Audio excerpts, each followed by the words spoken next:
Hi, I'm Kristin Omdahl and welcome to my studio. In this video, I'm going to show you some tips and tricks for making one of my patterns. Let's get started.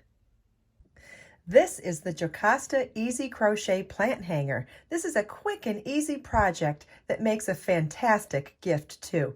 Make it in a variety of colors to bring a fun pop of color to any room. Don't have a green thumb? No problem. Try filling it with artificial plants instead. You will need 100 yards of number 5 bulky weight yarn and a size M13 or 9mm crochet hook. The sample shown was made in one ball of Be So Easy yarn in color cyan. Be So Easy yarn is my brand new number 5 bulky weight yarn that is 100% milk cotton and comes in 20 gorgeous colors. The pattern includes written instructions as well as a chart. We're going to start with the base and then work our way up to the walls. Okay, here's what your work should look like at the end of round 8.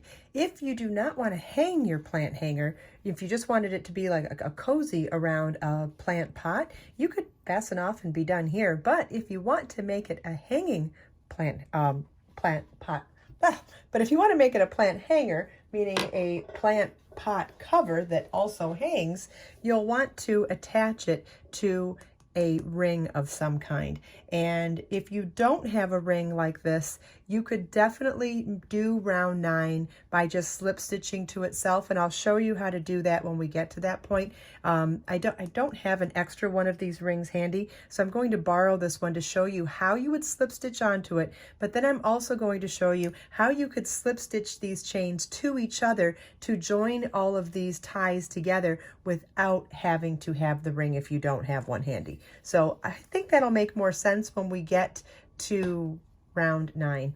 So round 9 starts with a chain 1, single crochet in the ring, and then chain 36. Got a little loop in my yarn, so I'm just going to pull that out real quick. Where was I? 1, 2, 3, 4, 5, 6, 7, 8, 9, 10, 11, 12, 13, 14, 15, 16, 17. Okay, so I've got chain 36. Now, if I was going to attach it to the ring, I would insert my hook into the ring and work around the ring and slip stitch to join my slip stitch right onto the ring. And then my very next chain, I would pull a little extra tight, that's all. And that would be the first chain of my chain 36. We're going to do another chain 36. Okay, and then we'll single crochet again into that very same chain 3 space. So what we're doing here is that chain 36, slip stitch, chain 36, single crochet. Well, we start with a single crochet, so it's single crochet, chain 36, slip stitch, chain 36, single crochet is the equivalent of the single crochet, chain 3, single crochet bead that we worked for decoration in the middle of our meshes on the previous rounds. And then we're going to do our regular chain 3 mesh to move ourselves over to the next chain 3 space. Well, we're going to skip the chain 3 in the bead and then single crochet in the next chain 3 space. And then we'll work chain 36, slip stitch to the ring, chain 36, and single crochet in the same chain 3 space, then chain 3, skip the next chain 3 bead, and work single crochet in the next. And you would repeat this all the way around. Now I'm going to unravel this and show you how we would do this without the ring as well, just in case. I know there will be people that want to know that. So what we will do in that case is we would work our chain 36. Let me get a stitch marker also so we don't have to count all of this on the next one. So I'm going to grab a stitch marker in a contrast color.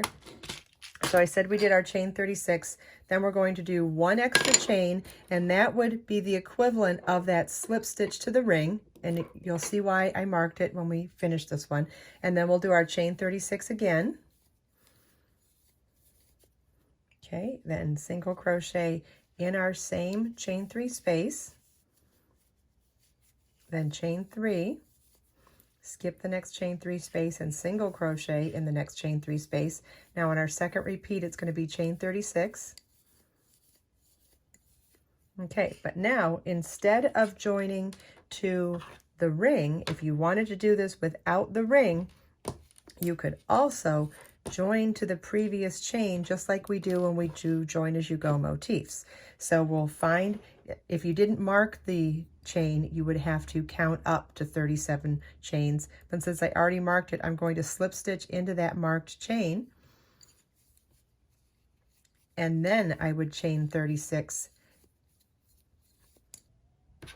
and single crochet in my same chain 3 space again.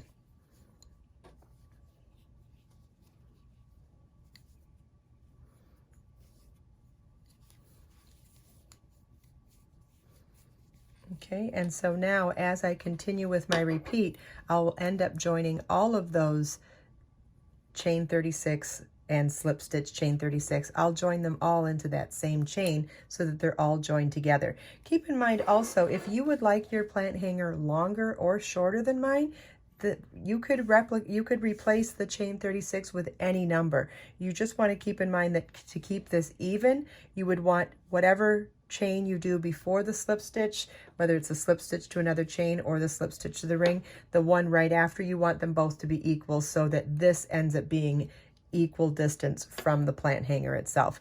But yeah, so make that any length that you need for however tall or short you want your plant hanger to be. Just keep in mind when you adjust the amount of yarn you use, you are adjusting the yardage requirement for the pattern.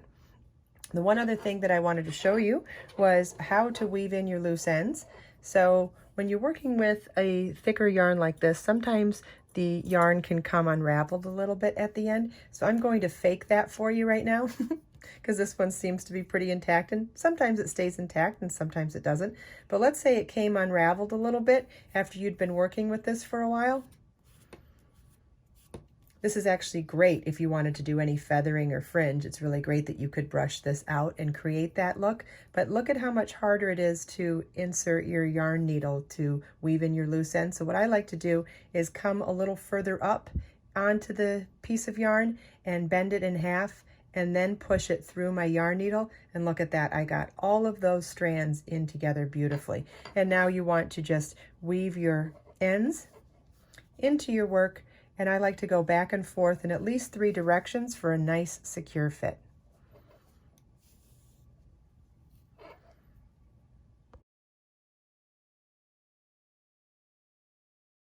I hope you enjoyed this video. If you have any questions at all, please feel welcome to leave them for me in the comments.